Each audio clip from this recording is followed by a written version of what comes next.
Believe it or not, when I was growing up, this was my favorite hockey game. This is APBA Hockey for DOS, a game that I honestly think is still the most fun hockey simulator around.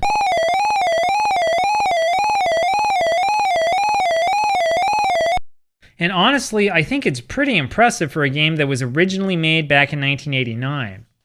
And you know, this really is impressive for a text-only game, especially one that started in like 1989. You see, unlike other simulation games, you know, like Action PC Hockey, the old APBA Hockey computer game was an attempt to capture every single thing that happens in the sport. And it actually does do a believable job of that for the most part. At least it does a good job for a game that's from, like I said, 1989 to 1990, whatever. The interesting thing is that it was actually an outdated game as soon as APBA first released it. Now, like I mentioned, this game was originally created back in 1989, though I don't know anybody who has actually played the original version. Like many of the other simulation games I grew up playing, APBA Hockey was chiefly advertised in specialized publications, stuff like the APBA Journal.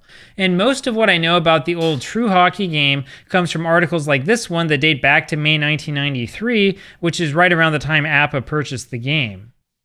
Now, the really odd thing about the True Hockey version of this game is that I've never seen discs for it anywhere, like go up for sale, like on eBay or anything like that. I've been looking around, you know, dumped copies and like the abandonware scene and stuff like that. I can find APBA Hockey there, but True Hockey I can't find anywhere. In fact, APBA Hockey discs themselves, both the game disc and the season disc, are also actually kind of hard to find unless you know exactly where to look. And if you follow sales on eBay, you will also notice that they tend to go for quite a bit of money. There's not that much of this out there. Now, fortunately, I have been able to find the community of APBA Hockey players, and I have a copy of just about everything that they offer, and I'm going to figure out a way to make this available for everybody, so sit tight. Anyway, APBA bought the rights to True Hockey in order to quickly create a computerized version of the sport back in late 1993. And as you might already know, there is a pretty big backstory behind all of this. So APBA was mostly known for its famous baseball board game, which was originally published back in 1951. By 1985, APBA had released a computerized version of its board game featuring text descriptions of all the action. And so it was kind of natural for APBA to want to get a computerized version of hockey out as soon as it possibly could. Now, the truth is that APBA was a little bit late to the world of hockey simulation. You see, APBA's biggest competitor, Strat-O-Matic, had been in the hockey business for well over a decade by this time. I'm not entirely sure that I understand why APBA didn't get into the market sooner. I guess this is just like one of those things. Like APBA, Strat-O-Matic became famous because of its card and dice baseball game, though like APBA, it also quickly expanded into other sports. Strat-O-Matic's hockey game was originally released in late 1978. This is almost 15 full years before APBA finally got around to doing something. And Strat's hockey game is really popular, though my understanding is that it does have its limitations. Now, I've got to say my understanding here because I actually haven't played Strat-O-Matic Hockey, not yet at least. Now, there's a lot of games that I haven't played yet, and I do plan on playing them in the near future, and I'm going to give them the reviews that they deserve. I just have to figure out how to organize my time. Anyway, APBA came out with both a board hockey game and a computer hockey game at just about the same time. And the really confusing thing, and this gets everybody, is that the two games are really completely unrelated. So unlike Strat's hockey board game, I've actually played the APBA hockey board game. In fact, I got a copy of the first edition for Christmas 1993 right after it was released. Believe it or not though, I was actually quite disappointed with the game. Though it was designed to be simple, the actual ebbs and flows of hockey were completely missing. So one of the big problems I had with the board game then is that we already owned the computer game. I loved this computer game. I used to mess around with it all the time. I would see what crazy things I could do with it. I would like make up my own teams. I'd make up my own players. I'd mess around with stuff. Like the cool thing about the computer game is that there was such a smooth flow to the game itself. So like every pass, every hit, everything that could happen was described in full detail. It was just like you were listening to a radio broadcast, except of course you were reading it. The board game couldn't do that. In fact, no board game can really do what this game can do. Now, the truth is that the text in APBA Hockey is actually pretty repetitive. If you've played a few games, you'll start noticing that the same plays come up over and over again. Now, later versions of the game did include a utility called Extra Text that would let you modify at least some of the text in the game. As you can see here, though, your choices were pretty limited. One of the problems, of course, is that the game was really created with the computer limitations of 1989 in mind. And so you need to keep the fact that this game isn't perfect in mind when you play it. But anyway, it's really easy to overlook all the impressive things about this game. There's a lot of really advanced stuff going on here under the hood, especially, like I said, for a game that dates to the late 80s. I mean, stuff like the line changes alone are really advanced here, and this really does require a lot of knowledge of the sport and some creative programming. So as you can see down here, every player on the ice has two clocks next to him. The one on the left tracks how long he's been on the ice for this shift. The one on the right tracks how long he's been out there for the entire game. The system basically forces you to make realistic line changes, since the only way to recover after fatigue is to have the player rest on the bench for a while. And if you use the player so much that his game fatigue tracker hits 0, he winds up being twice as tired as usual. So this forces you to use your lines strategically. You've got to think about who you want to have on the ice, of course, but you've also got to plan to use your star players in a way that makes sense so that you don't use them up right away, and you also have to change your lines to adjust to what's going on. Of course, that line change system itself does take some time to get used to.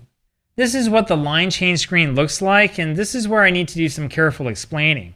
Everything here is split in half, so you've got your forwards up here on the top half, and here on the bottom half, you've got your defensemen. Now, the line change information is this mess over here, and I do need to explain this.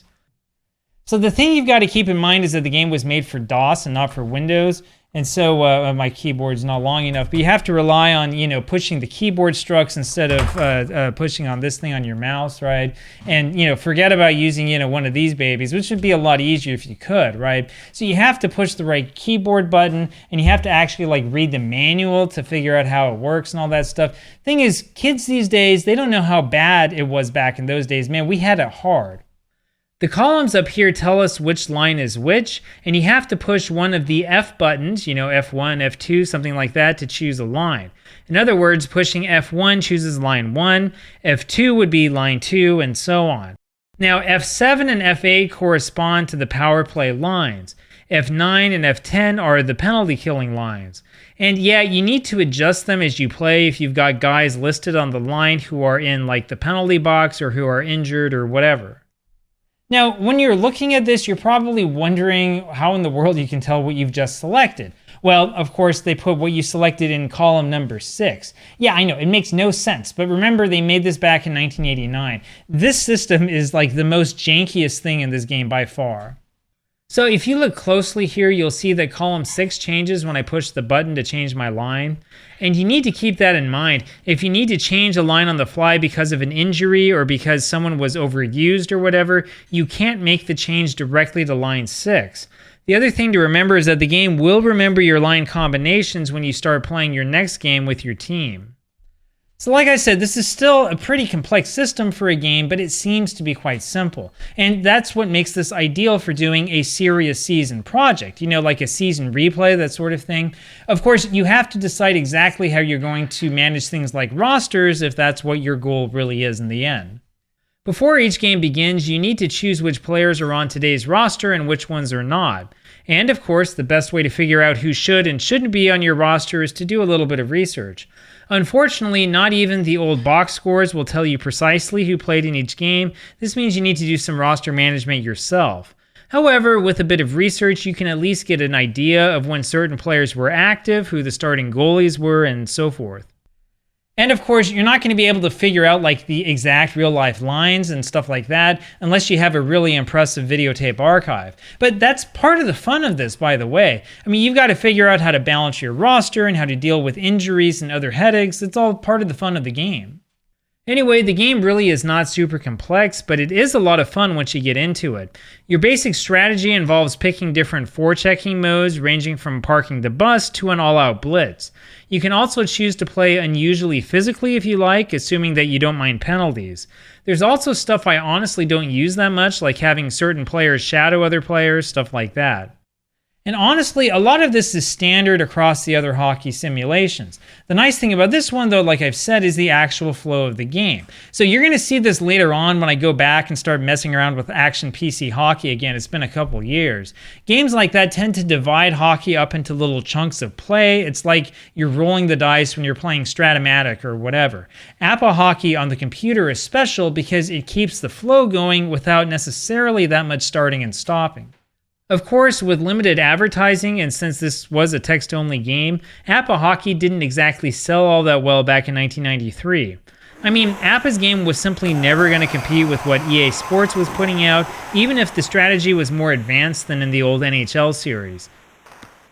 And of course, you have to remember that most PC gamers were busy playing Doom back in 1993. They had no interest at all in a text-based hockey game.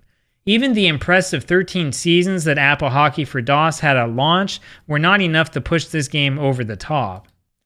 So when APBA went through one of its many bankruptcies in 1998, the APBA Hockey for DOS game ended. However, there is still a devoted fan base out there that constantly makes new discs for each new season, and there's at least one well-known draft league that still exists. The game is essentially abandonware by this point, but I still strongly recommend playing it. It's held up really well over the years, even though the play-by-play is a little bit repetitive, and we really need an updated version of this game. The underlying game engine is great, and the flow is fantastic, so give it a try.